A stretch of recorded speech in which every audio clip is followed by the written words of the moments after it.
గాంధీ భవన్లో టీపీసీసీ క్రమశిక్షణ కమిటీ భేటీ అయింది. కోమటిరెడ్డి రాజగోపాల్ రెడ్డి అంశంతో పాటుగా వరంగల్ పంచాయతీపై చర్చించింది. వరంగల్ పంచాయతీపై నలుగురిని పంపాలని నిర్ణయించామన్నారు మల్లు రవి.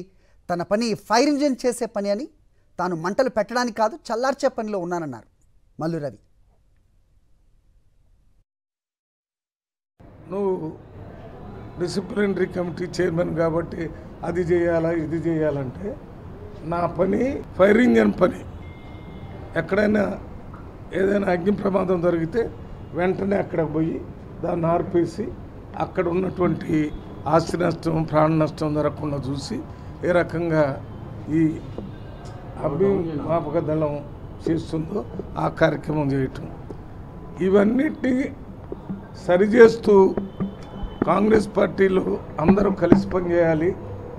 దానివల్లనే కాంగ్రెస్ పార్టీకి ప్రజలకి లాభం జరుగుతుందని రాహుల్ గాంధీ గారు, రేవంత్ రెడ్డి గారు, మన మీనాక్షి నటరాజన్ గారు, మహేష్ గౌడ్ గారు, వారంతా ఆలోచన అదే ఆలోచన నేను కూడా చేయటానికి ప్రయత్నం చేస్తున్నాను.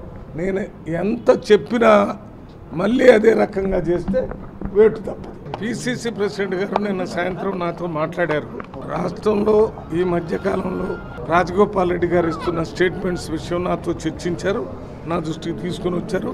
వాటిని నేను పరిశీలిస్తానని చెప్పాను. పరిశీలించడానికి ఏ విధానం అవలంబించాలో మాట్లాడతాను.